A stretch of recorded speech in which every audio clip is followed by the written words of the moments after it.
Je m'appelle Emmanuelle Dequeux. Je suis commissaire d'exposition et Chief Art Officer à Demerode.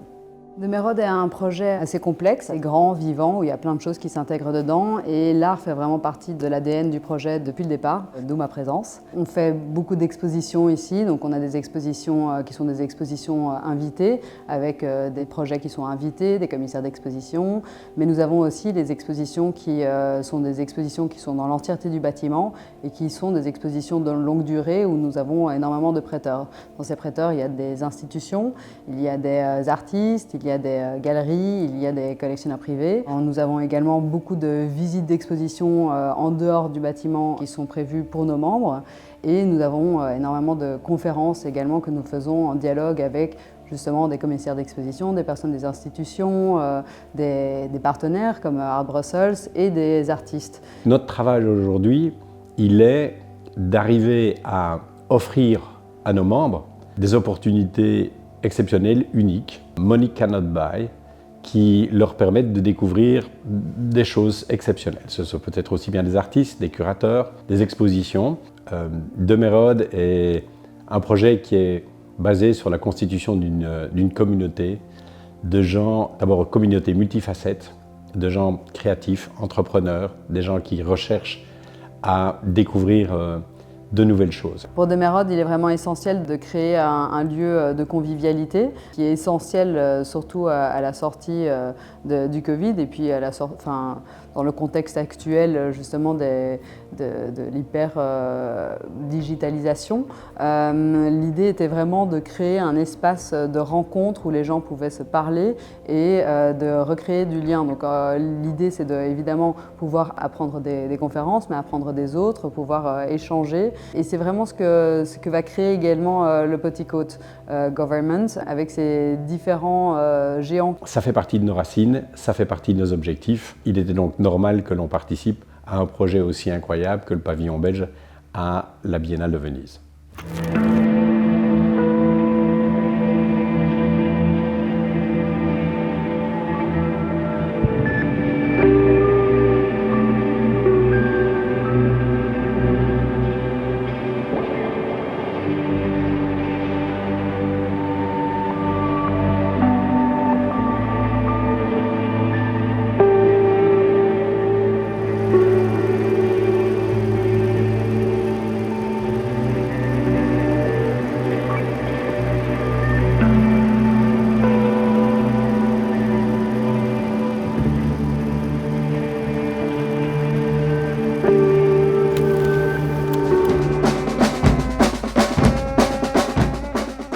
Je m'appelle Mas Gennady, je suis en architecture d'intérieur à la Cambre. Je m'appelle Ivo Provoost.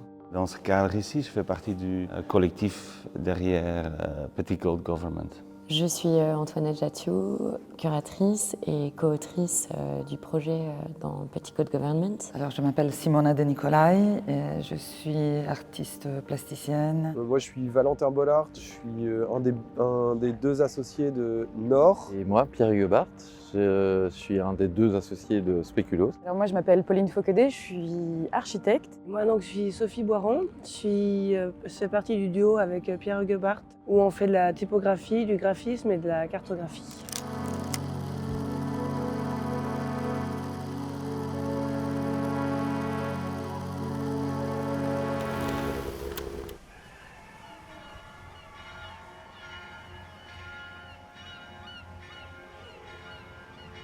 Le projet est généralement sélectionné, est toujours sélectionné, donc soit tous les 2 ans par la Flandre et puis ensuite tous les 2 ans par la Fédération Wallonie-Bruxelles et Wallonie-Bruxelles International. Le projet était un projet vraiment assez particulier. Il ne s'agit pas de la présentation ou de la monstration d'un travail, mais c'est vraiment un travail qui est fait en collectivité, comme un voyage et oui, comme une sorte d'expérience. Et j'ai trouvé que c'était vraiment très unique comme proposition. Donc Petticoat Government est issu en fait déjà de ce gouvernement de jupons. Donc l'idée c'est de déconstruire les choses trop hiératiques, de venir avec une narration multiples, d'avoir des géants qui viennent représenter différentes communautés, de faire confronter ces communautés, de créer du lien social également. Et il y a tout ce parcours, tout ce voyage qui est initié à partir de Leuven. Chacun des géants va partir d'où il vient et ils vont se rencontrer une première fois au lac de Resia. Chaque étape de ce voyage va permettre de parler de différentes problématiques contemporaines, actuelles, ce qui est quelque chose qui fait sens pour nous parce que c'est ce qu'on essaye de faire dans nos programmations. On essaye à chaque fois de déconstruire, de venir mettre du sens à certains endroits, de créer du lien social au niveau de nos membres. Et ce long voyage qui est en cours et qui ne s'arrête pas à Venise est un voyage que l'on a envie de soutenir et qu'on a envie d'accompagner et qui se met peut-être même en parallèle du voyage que nous avons entamé nous-mêmes il y a 2 ans.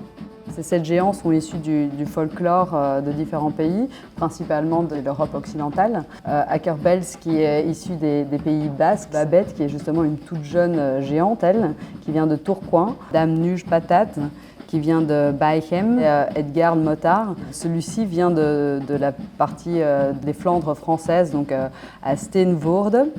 Erasme est lui un personnage beaucoup plus connu. Ce géant-ci vient d'Anderlecht. Julia est-elle une géante assez récente également. Elle vient de Charleroi, donc Métecou. Lui vient de Petit-Anguien. La Biennale pour moi c'est une très belle aventure, une superbe opportunité en tant que jeune artiste, en tant que jeune invité. C'est aussi une histoire d'enfance. J'ai grandi avec des géants. C'est une histoire qui m'est personnelle et qui me touche beaucoup. Et ça me plaît de pouvoir partager tout cet imaginaire avec tous ceux qui passent dans le pavillon. Si on a choisi les géants, c'est parce que c'est l'incarnation d'une figure dans la culture populaire. Et c'est un vecteur et un outil à la fois pour ces communautés, mais c'est aussi devenu un peu le nôtre pour parler des différents contextes qu'on traverse.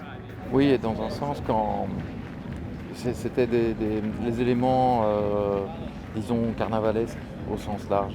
C'est quelque chose qui est très présent dans les échanges qu'on a depuis longtemps, puisqu'on se connaît depuis bien avant le projet. Et que quand on a commencé à parler de la Biennale, on savait qu'il fallait un élément qui n'a rien à voir avec un fonctionnement dans un musée ou dans une galerie ou dans une exposition. Le plus gros challenge pour cette biennale pour nous, je pense que c'est de trouver à 7 une formule, une possibilité pour participer à cette biennale, enfin, de la façon la plus intègre possible qui nous correspond. Donc, une des premières choses aussi qu'on a décidé, c'est de ne pas considérer cette biennale comme une destination, mais comme une étape dans un scénario qui est beaucoup plus large, avec des chapitres avant et des chapitres après. Ça, c'était pas mal comme challenge à trouver une solution pour pouvoir participer à un cirque comme celui de la Biennale. On adore être ici, on est très fiers d'être ici, mais on est aussi très critique par rapport à tout ce que ça produit, tous les coutumes et les automatismes qui existent là-dedans.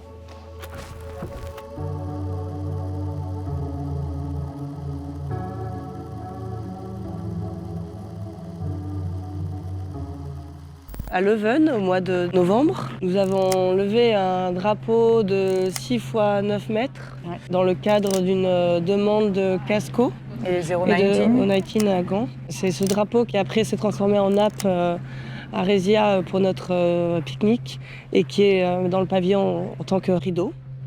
Ouais, c'était la volonté un petit peu à partir d'une demande assez claire. Donc, à Leuven, en fait, il y a une série d'artistes qui sont invités à créer un drapeau et à du coup le hisser sur un mât assez haut. Il y a une forme de gigantisme en fait dans ce drapeau qui était intéressant et qui faisait vachement écho au projet. On s'est dit, ah bah tiens, prenons-le comme un point de départ pour qu'il nous accompagne aussi dans le projet.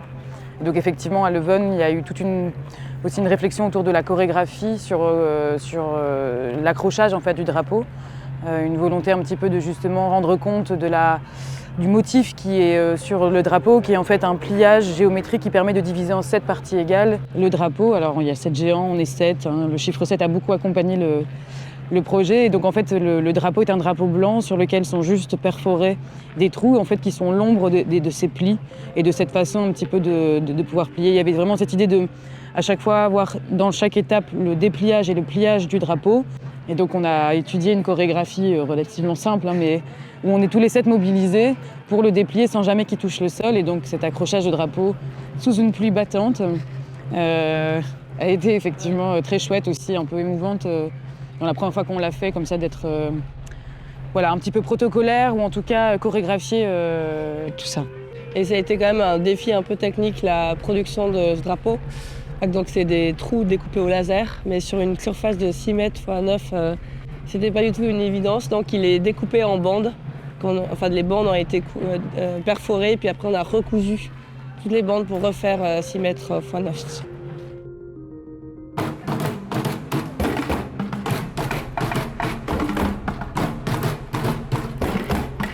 À Charleroi, on célébrait le départ de la géante Giulia vers Venise, son premier voyage vers l'Italie, lors de la fête du brûlage du corbeau et du carnaval de la ville.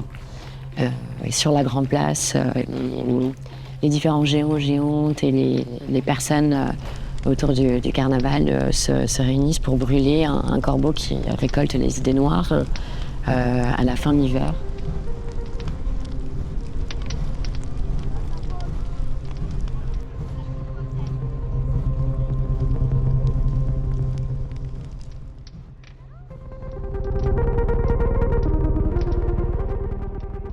À Charleroi, on a surtout rencontré les personnes proches de l'Éden, donc le centre culturel qui est aussi à l'initiative de la création de Giulia il y a quelques années, qui a été imaginé pour combler un manque. Il n'y avait pas de géante femme autonome, indépendante, qui incarne l'image aussi d'une travailleuse et avec des origines métissées. Le passage à Hérésia dans les Alpes avec les différentes communautés, les musiciens, musiciennes, tous les membres de l'équipe a été jusqu'à maintenant une des expériences les plus fortes pour moi.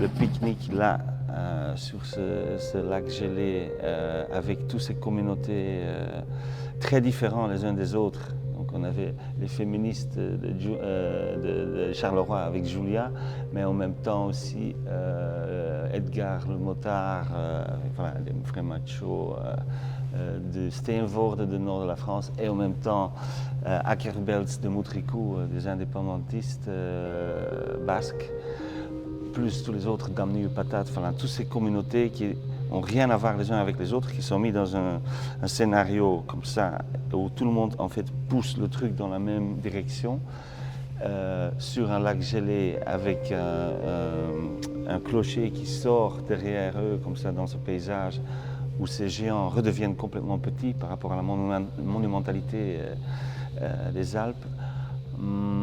Là j'ai été très fort touché par ça.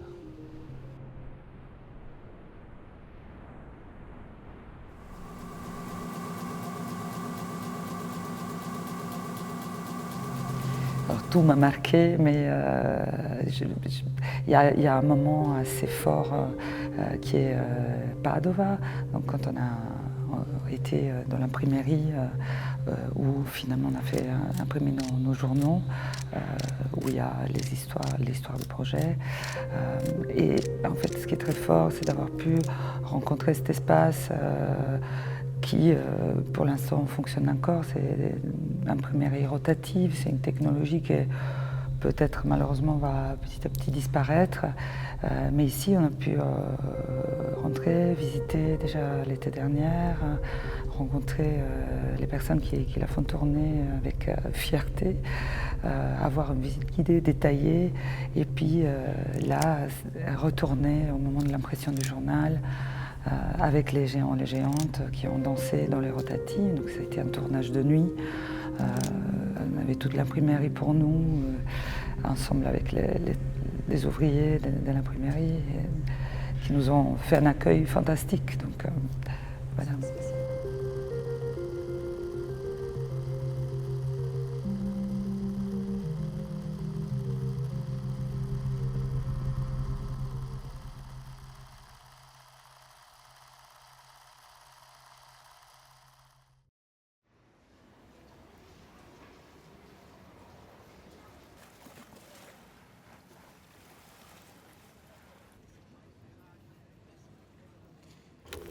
C'est difficile de parler d'un aboutissement à Venise puisque le chapitre est équivalent à celui qui l'a précédé et ceux qui arrivent.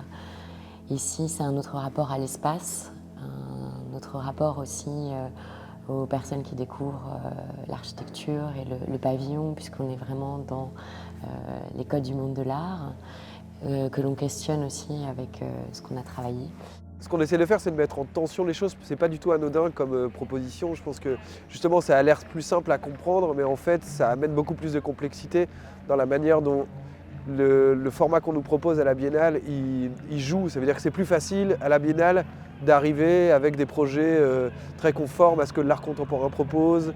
Et c'est en fait hyper complexe de venir ici et de fabriquer ces rapprochements, de travailler sur ces frontières pour essayer d'élargir le spectre, d'élargir les publics, d'essayer de reconnecter des mondes qui sont a priori complètement différents. Et on arrive ici et on arrive en essayant justement d'élargir un peu et en disant si ce monde s'ouvrait, si l'art contemporain reconsidérait ses codes pour pouvoir impliquer plus de choses à l'intérieur de son truc. Donc nous, je pense que ce qui nous intéresse, c'est toujours travailler sur ses limites.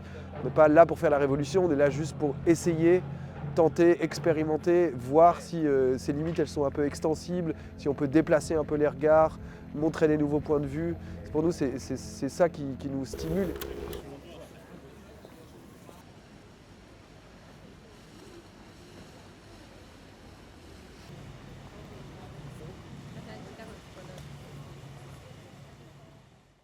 Benvenute e benvenuti a Venezia, alla Biennale di Venezia e al Padiglione del Belgio.